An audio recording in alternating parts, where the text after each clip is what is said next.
रतनपुर नाम के एक गांव में केशव नाम का एक बेहद गरीब मछुआरा अपनी बूढ़ी माँ और अपनी जवान बहन गौरी के साथ रहा करता था। गरीबी उसके घर की दीवारों में जैसे बस गई थी। एक दिन केशव शाम को थका हारा पसीने में लथपथ जब घर लौटा तो उसकी माँ ने आशा भरी नजरों से उसे देखा और बोली, क्या हुआ बेटा, तू इतना उदास क्यों लग रहा है? क्या आज भी तेरे जाल में कोई बड़ी मछली नहीं फंसी? अरे क्या बताऊं माँ, किस्मत ही साथ नहीं दे रही। सारा दिन चिलचिलाती धूप में तालाब के किनारे जाल डालकर बैठा रहा, टकटकी लगाए पानी को देखता रहा, परंतु मेरे जाल में केवल 2 ही छोटी मछलियां फंसी। बस ये ले माँ, आज की कमाई का ये एक ही सिक्का मिल पाया है। बेटा, इस एक खोटे सिक्के से अब मैं आज का खाना कैसे बनाऊं? घर में ना चावल है ना आटा। तू तो अच्छी तरह से जानता है कि अनाज के साथ साथ खाने में सब्जी की भी आवश्यकता होती है, और सब्जी पकाने के लिए तेल मसाले भी तो चाहिए। खाली पानी में तो खाना नहीं पकेगा ना। माँ की बेबसी भरी बातें सुनकर केशव का दिल बैठ गया। वो खुद को कोसने लगा। अब मैं क्या करूं माँ, तुम ही बताओ। मुझे मछली पकड़ने के अलावा और कोई काम आता भी तो नहीं है। मेरे पिता ने मुझे यही सिखाया था। न जाने क्यों कुछ दिनों से मेरी किस्मत इतनी खराब चल रही है कि कुछ समझ नहीं आ रहा। बाकी मछुआरों के जाल मछलियों से भर जाते हैं, वे हंसते खेलते घर जाते हैं, लेकिन मेरा जाल ही पता नहीं क्यों हमेशा खाली रहता है। अब क्या करूं मैं, कहां जाऊं? भैया, आप निराश मत होइए। आप गांव के इस तालाब को छोड़कर दूसरे तालाब में जाकर मछलियां क्यों नहीं पकड़ते? मैंने सुना है कि जंगल के बीचों बीच जो पुराना तालाब है, वहां मछलियां बहुत अधिक हैं और आसानी से जाल में फंस जाती हैं। हाँ गौरी, शायद तुम सही कह रही हो। यहाँ तो किस्मत रूठ गई है। कल मैं जंगल वाले तालाब में जाकर ही मछलियां पकड़ने का प्रयास करूंगा। शायद वहां हमारे दिन बदल जाएं। ये सही रहेगा। हाँ बेटा, कोशिश करने में क्या हर्ज है। आखिर कब तक हम अपना जीवन इस घोर गरीबी में व्यतीत करते रहेंगे? गौरी अब सयानी हो गई है, शादी के लायक हो गई है। कल को उसके हाथ भी पीले करने हैं। अगर घर में दाना नहीं होगा तो ये सब कैसे हो पाएगा? समाज क्या कहेगा? अगली सुबह उम्मीद की एक नई किरण लेकर केशव अपना जाल कंधे पर लादे जंगल की ओर निकल पड़ा। वो अभी जंगल की सीमा तक पहुंचा ही था कि तभी रास्ते में गांव का एक दूसरा मछुआरा, जिसका नाम बिरजू था, उसे मिल गया। अरे ये क्या केशव भाई, इतनी सुबह सुबह कहाँ की तैयारी है? और ये तुम जाल वाल लेकर इस बीहड़ जंगल की तरफ काहे जा रहे हो भैया? ओहो, लगता है अब गांव का तालाब छोड़कर जंगल के तालाब से मछलियां पकड़ने का इरादा है। पर भैया एक बात बता दूं, बुरा मत मानना। जब समय खराब होता है ना, तो फिर हर जगह खराब ही होता है। जंगल का तालाब का बहुत दूर की बात है। अरे मैं तो कहता हूँ कि तुम अगर विशाल समंदर में भी जाल डाल दोगे ना, तो भी तुम्हारे जाल में मछलियां नहीं फंसने वाली। अरे किस्मत खराब, समय खराब तो सब खराब। इतना कहकर बिरजू जोर जोर से हंसने लगा और केशव का मजाक उड़ाता हुआ वहां से चला गया। केशव ने उसकी बातों को अनसुना किया और जंगल की तालाब पर पहुंच गया। वहां उसने पूरी लगन से अपना जाल फैलाया और किनारे पर बैठ गया। सुबह से दोपहर और दोपहर से शाम हो गई। सूरज ढलने को आया, लेकिन जब उसने जाल खींचा तो उसके जाल में केवल 2 ही मछलियां फंसी थीं। वो बिरजू सही कह रहा था। जब समय खराब होता है तो सभी काम खराब होते हैं, चाहे जगह कोई भी हो। अब इन 2 छोटी मछलियों का क्या करूं? इन्हें बाजार में बेचकर क्या मिलेगा? इससे अच्छा है कि आज इन्हें घर ले जाऊं। माँ और गौरी शायद इसे खाकर अपनी भूख मिटा लें। हताश होकर केशव वापस गांव की ओर लौटने लगा। रास्ते में संयोग से उसे फिर वही बिरजू मिल गया। अरे वाह, आज तो जाल भारी लग रहा है। मैं तो समझ रहा था कि जब तुम जंगल के तालाब से लौटोगे तो तुम्हारा जाल मछलियों से लबालब भरा होगा। उठाने के लिए 2 लोगों की जरूरत पड़ेगी। ए ससुरा, तुम्हारे जाल में तो केवल 2 ही ठो मछली फंसी है। धत तेरी की, इतनी मछलियां तो तुम्हारे जाल में गांव के तालाब में ही फंस जाती थीं। फिर जंगल जाकर भूखे प्यासे बैठकर इतना थकने की क्या आवश्यकता थी? मेरी बात मान क्यों नहीं लेती? मैंने कहा था ना, समय खराब, किस्मत खराब तो सब काम खराब। इतना कहकर बिरजू फिर से व्यंग्य भरी हंसी हंसता हुआ वहां से चला गया। केशव का दिल छलनी हो गया। वो सिर झुकाए घर लौटा और वो 2 मछलियां अपनी माँ और बहन के सामने रख दी। भैया, केवल ये 2 मछलियां? केवल ये 2 मछलियां? हम 3 लोग हैं, इससे क्या होगा? अब जो है यही है गौरी। मैंने बहुत कोशिश की, इसे ही पकाकर खा लो। कम से कम तुम दोनों का पेट तो भरे। अब मैं क्या करूं गौरी? तुम्हारे कहने पर मैं जंगल के बीहड़ तालाब में भी गया था, परंतु वहां भी वही हाल रहा। केवल 2 मछलियां। भाग्य ही मुझसे रूठ गया है। अब तो मुझे बिरजू और दूसरे मछुआरों की बात पर विश्वास होने लगा है, जो मेरा मजाक उड़ाते हैं। वो बिल्कुल सही कहते हैं। मेरा भाग्य इस समय मेरा साथ नहीं दे रहा। बड़ी बेकार किस्मत लिखवा कर लाया हूं मैं। केशव की टूटी हुई आवाज सुनकर उसकी माँ और बहन की आंखों में आंसू आ गए। घर में सन्नाटा पसर गया। अगली सुबह केशव ने फिर हिम्मत जुटाई और गांव के तालाब पर चला गया। वो सुबह से लेकर शाम तक जाल डाले बैठा रहा। एक उम्मीद थी जो धीरे धीरे दम तोड़ रही थी। शाम हुई, जाल खींचा, परंतु उसके जाल में एक भी मछली नहीं फंसी। क्यों बिरजू भाई, आज तो पूरी तरह से ठन ठन गोपाल।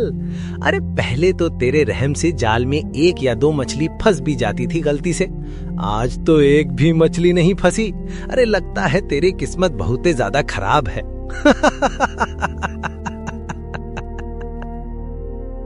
केशव मरे हुए कदमों से अपने घर चला आया। केशव के खाली हाथ देखकर उसकी माँ चौंक गई। उसका कलेजा मुंह को आ गया। क्या हुआ बेटा, तू खाली हाथ? माँ, आज मेरे जाल में एक भी मछली नहीं फंसी माँ, एक भी नहीं। मैं जानता हूँ तू और गौरी सुबह से भूखे हो, मेरा ही इंतजार कर रहे थे कि मैं कुछ लाऊंगा तो चूल्हा जलेगा। केशव की आंखों से आंसू बह निकले। अपने जवान बेटे को बच्चों की तरह रोता देख माँ का सब्र भी टूट गया। वह भी रोने लगी। चुप हो जा मेरे लाल, चिंता मत कर बेटे, हिम्मत मत हार।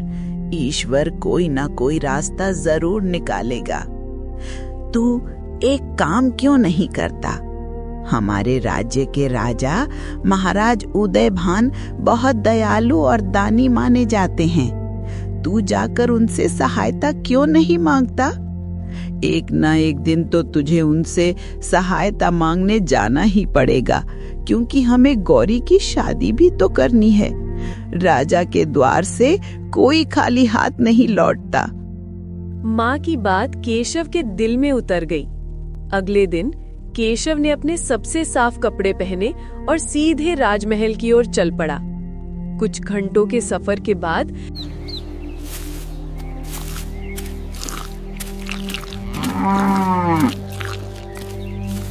केशव राज दरबार में खड़ा था। सामने सिंहासन पर राजा उदयभान बैठे थे, जो किसी गहरी सोच में डूबे हुए थे। महाराज की जय हो।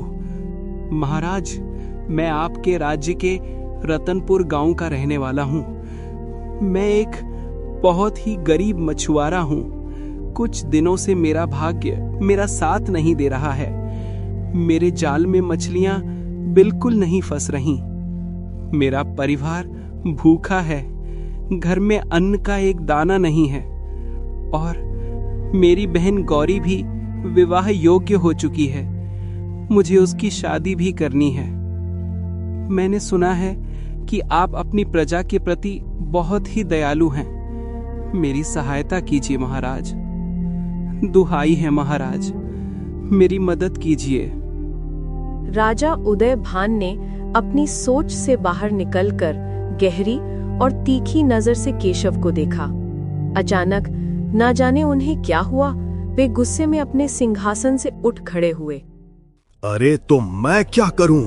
क्या अब मेरे इतने बुरे दिन आ गए हैं कि मैं तुम जैसे दो कौड़ी के गरीब मछुआरों की निजी समस्याएं सुलझाऊं?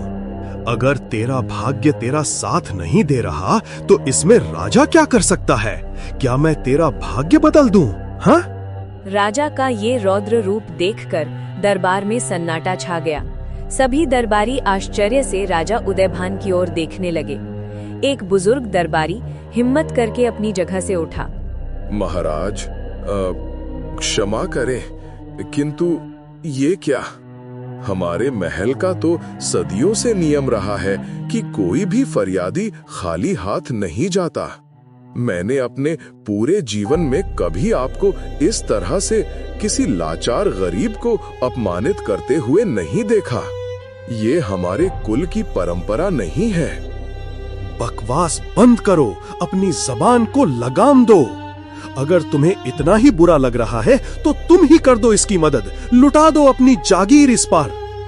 दरबारी राजा का क्रोध देख चुपचाप सिर झुकाकर बैठ गया। राजा उदयभान ने फिर केशव की ओर देखा। अब खड़े खड़े मेरा मुंह क्या देख रहे हो बेवकूफ? चले जाओ यहाँ से। और सुनो, आज के बाद हम ऐलान करते हैं कि हमारे महल में कोई भी गरीब, भिखारी या फटे हाल व्यक्ति प्रवेश नहीं करेगा। सैनिकों, इस बात का खास ख्याल रखा जाए। मुख्य द्वार बंद कर दिए जाएं गरीबों के लिए। राजा उदयभान ने केशव को सरेआम अपमानित करके महल से बाहर निकाल दिया। केशव का स्वाभिमान तार तार हो चुका था। आंखों में आंसू लिए वो गिरता पड़ता अपने घर वापस आया। उसने राजमहल का सारा किस्सा अपनी माँ को सुनाया। परंतु बेटा, राजा उदयभान तो प्रजापालक थे। वे तो बहुत ही दयालु राजा माने जाते थे। मेरी समझ में नहीं आ रहा कि आज उन्हें क्या हो गया। उन्होंने तुम्हारी मदद क्यों नहीं की और उल्टा तुम्हें अपमानित करके बाहर क्यों निकाल दिया? ये तो अनर्थ हो गया। माँ, जब किसी का भाग्य ही साथ नहीं देता तो फिर कोई राजा क्या, भगवान भी साथ नहीं देता। अब मैं क्या करूं माँ? हम कैसे जिएंगे? भैया, आप हिम्मत मत हारिए। आप तो हमारे घर की ढाल हैं। देखना, एक न एक दिन हमारा भाग्य जरूर बदलेगा। ईश्वर परीक्षा ले रहा है हमारी। हाँ गौरी, बस तेरी इन्हीं बातों से मुझे थोड़ी हिम्मत मिलती है। तू सही कहती है, एक दिन भाग्य जरूर बदलेगा। हर काली रात के बाद सवेरा जरूर होता है। मैं हार नहीं मानूंगा। अगले दिन नई उम्मीद के साथ केशव गांव के तालाब में मछलियां पकड़ने गया। वहां बिरजू और कुछ अन्य मछुआरे पहले से बैठे हुए थे। अरे ओ केशव भैया, मैंने तो सुना है कि तुम कल बड़े अरमान लेकर राजा उदयभान के पास सहायता मांगने गए थे। सुना है राजा ने तुम्हें धक्के मारकर अपमानित करके भगा दिया वहां से। सच है क्या? है भैया, हमने तो कभी ऐसा नहीं सुना कि हमारे महाराज ने किसी गरीब को ऐसे बुरी तरह से बेइज्जत किया हो। वे तो दानी हैं। अरे मैं बताऊं इसमें सारा दोष किसका है? ये राजा का दोष नहीं है, ये तो इस केशव के फूटे भाग्य का दोष है। जब इसकी किस्मत ही साथ नहीं दे रही तो महाराज इसकी मदद करके काहे को इसकी पनौती अपने सिर ले हैं? नहीं तो और नहीं तो क्या। ए भैया केशव, इतनी खराब किस्मत वाला तो मैंने आज तक नहीं देखा। अब तो सुना है राजा ने भी अपने महल में गरीबों के प्रवेश पर रोक लगा दी। और ये सब किसकी वजह से हुआ? ये केशव की वजह से। इसने महल में कदम रखा और अपनी बदकिस्मती से सब गरीबों के रास्ते बंद कर दिए। सुनो केशव, मैं तुम्हारे हाथ जोड़ता हूँ, अब तुम इस तालाब में मत आया करो। तुम जंगल में ही जाकर अपनी मनुष्यत फैलाओ। अरे भैया, मुझे डर है कि कहीं तुम्हारे खराब किस्मत की छाया इस तालाब के पानी पर ना पड़ जाए तो हमारी मछलियां भी भाग जाएंगी, हमको भी लेने के देने पड़ जाएंगे। जाओ यहाँ से। उन मछुआरों की कड़वी और चुभने वाली बातों से केशव अंदर तक टूट गया। उसे लगा जैसे पूरी दुनिया उसके खिलाफ हो गई है। आंखों में आंसू लिए वो अपमान का घूंट पीकर वहां से जंगल के उस सुनसान तालाब की ओर चल दिया। वहां पहुंचकर उसने अपना जाल तालाब में फेंक दिया। केशव सुबह से शाम तक बिना पानी पिए भूखा प्यासा अपना जाल तालाब में डाले बैठा रहा। सूरज डूबने को था, अंधेरा घिरने लगा था। थक हार कर भी उसके जाल में एक भी मछली नहीं फंसी। हे भगवान, आज तो मेरे जाल में एक भी मछली नहीं फंसी। मेरा परिवार कब से भूखा है। अगर आज भी खाली हाथ लौटूंगा तो सब खत्म हो जाएगा। मेरी माँ और बहन भूख से मर जाएंगी। दया करो प्रभु, क्या करूं मैं? केशव की आंखों से बेबसी के आंसू टपककर तालाब के पानी में गिर ही रहे थे कि तभी अचानक केशव का जाल बहुत भारी हो गया, जैसे कोई बहुत बड़ी चीज उसमें फंस गई हो। केशव ने पूरी ताकत लगाकर जाल खींचा और जब जाल बाहर आया तो केशव की आंखें फटी की फटी रह गई। जाल में मछली नहीं बल्कि एक पुराने जमाने का बंद चिराग फंसा हुआ था जिसमें एक जिन कैद था। केशव डरते डरते उस बर्तन का ढक्कन खोलता है।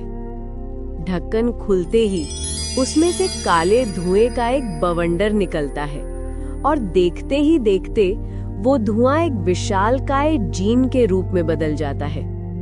केशव डर के मारे पीछे गिर पड़ता है। हा हा हा, आजादी, सैकड़ों सालों बाद आजादी। हे मानव, डरो मत, तुमने मुझे इस कैद से बाहर निकाला है।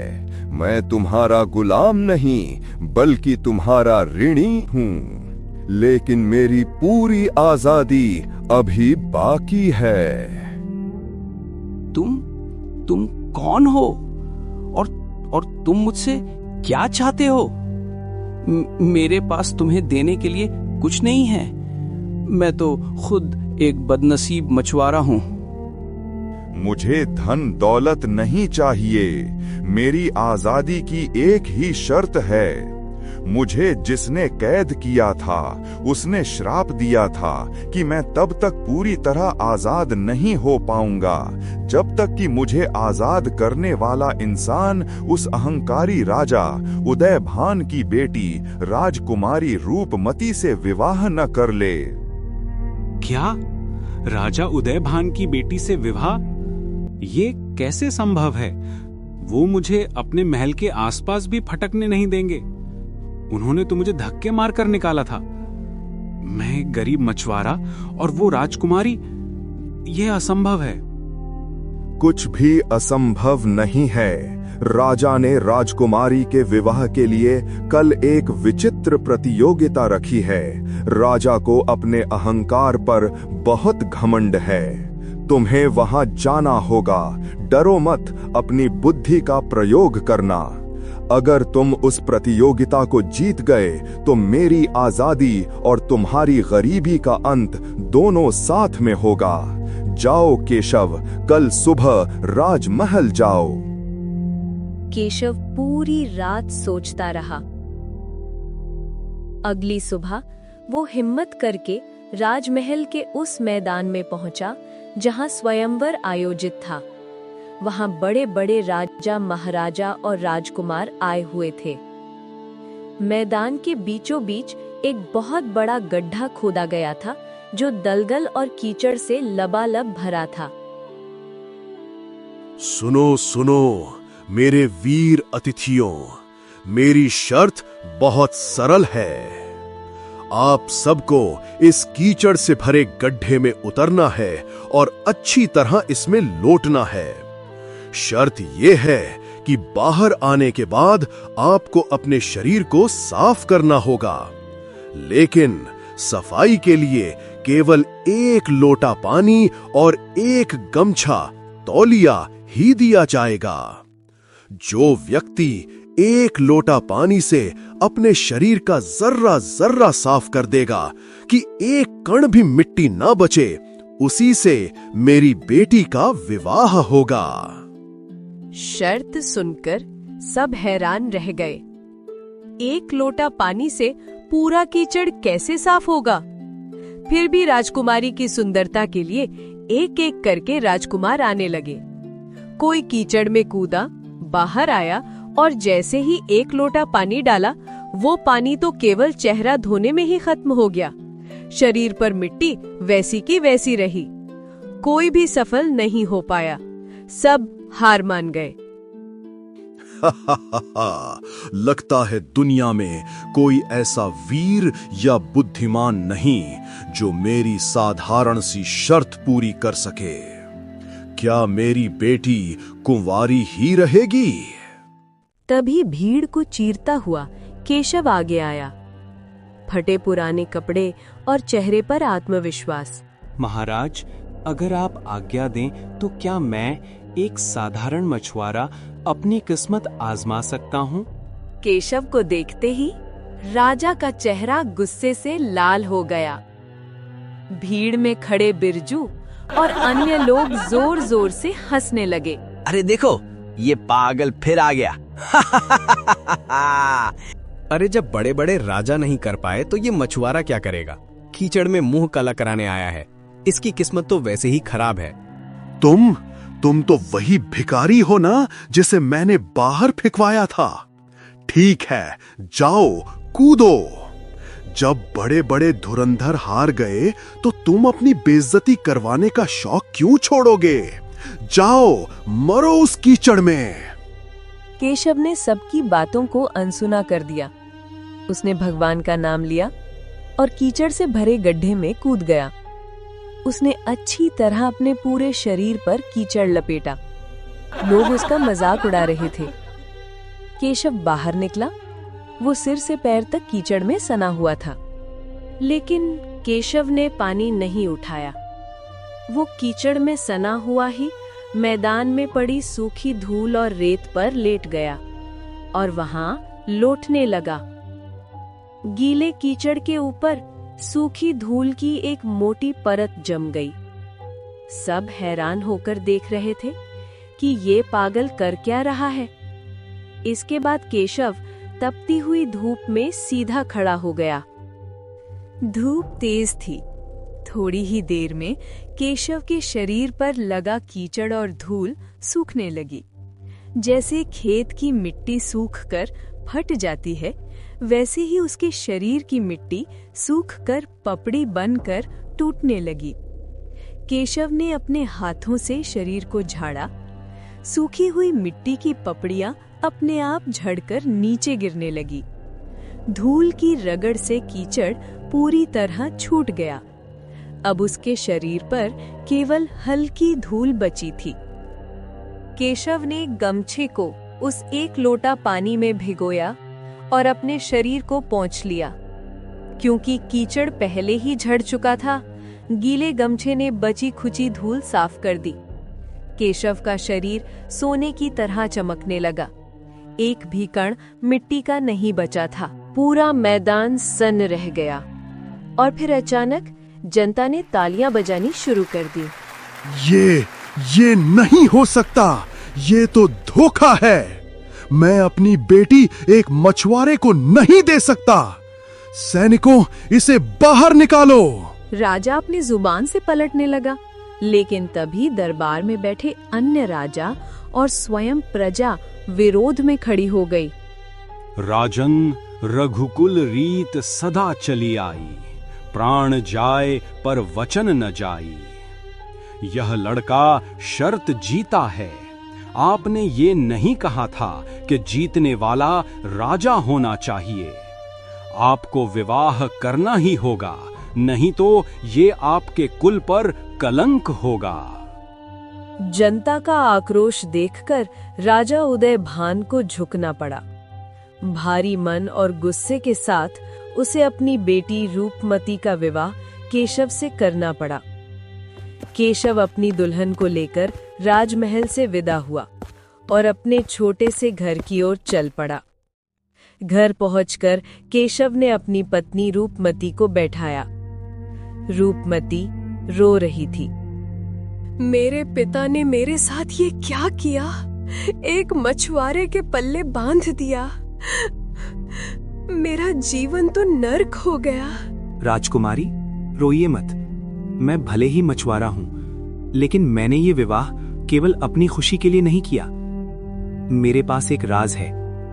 केशव ने रूपमती को जीन, उसकी आजादी की शर्त और राजा के अपमान की सारी कहानी सच सच बता दी।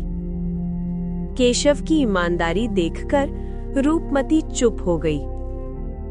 अगर मेरे पिता ने बिना कारण आपको अपमानित किया था, तो उन्हें उनके कर्मों की सजा मिली है। मैं अपनी नियति स्वीकार करती हूँ, लेकिन अब आप क्या करेंगे? अब हमें उस जिन को वचन मुक्त करना है। चलो जंगल की ओर। केशव और रूपमती जंगल के उसी तालाब के पास पहुंचे। केशव ने जीन को पुकारा, लेकिन जीन के आने से पहले ही वहां का मौसम बदल गया। आंधी चलने लगी। तभी वहां जंगल के एक पुराने खंडहर से एक भयानक आवाज आई। केशव और रूपमती आगे बढ़े। रास्ते में उन्हें एक बूढ़ा साधु मिला। रुको बेटा, आगे मत जाओ, वहां खतरा है। जिस जीन को तुम ढूंढ रहे हो, उसकी जान उस खंडहर में रहने वाले एक मायावी दानव के पास मौजूद जादुई चिराग में है। वो दानव बहुत शक्तिशाली है। दोपहर के समय वो दानव वहां नहीं होता। वो दूर एक तप्त गर्म तालाब में स्नान करने जाता है। वही सही समय है। हमें क्या करना होगा बाबा? दानव के पास जो चिराग है, उसे कोई साधारण पुरुष हाथ नहीं लगा सकता। उसे केवल एक सुहागन स्त्री ही छू सकती है। अगर तुम्हारी पत्नी उस चिराग को रगड़ेगी, तभी वो जीन पूरी तरह आजाद होगा और तुम्हारी मदद कर पाएगा। जाओ, समय कम है। केशव और रूपमती खंडहर में पहुंचे। वहां एक भयानक सन्नाटा था। दानव स्नान करने गया था। उन्होंने देखा कि एक ऊंचे पत्थर पर वो पुराना जादुई चिराग रखा है। रूपमती जल्दी करो, दानव के आने से पहले तुम्हें इसे रगड़ना होगा। रूपमती डरते डरते आगे बढ़ी। उसने चिराग उठाया। जैसे ही उसने चिराग को छुआ, चिराग चमकने लगा। रूपमती ने जोर से चिराग को रगड़ा। रगड़ते ही जोरदार धमाका हुआ और उसमें से वही जिन बाहर आ गया। लेकिन इस बार वो पहले से कई गुना विशाल और शक्तिशाली लग रहा था। आजाद, मैं पूरी तरह आजाद हूँ। धन्यवाद मेरे दोस्त। तभी धरती हिलने लगी। दानव स्नान करके वापस आ चुका था। अपने चिराग को छुआ देख वो गुस्से से पागल हो गया। किसने मेरे चिराग को हाथ लगाया? आज मैं तुम सबको कच्चा चबा जाऊंगा। दानव केशव की ओर लपका, लेकिन तभी जीन बीच में आ गया। जीन और दानव के बीच भयंकर युद्ध छिड़ गया। जीन ने अपनी जादुई तलवार से दानव का अंत कर दिया।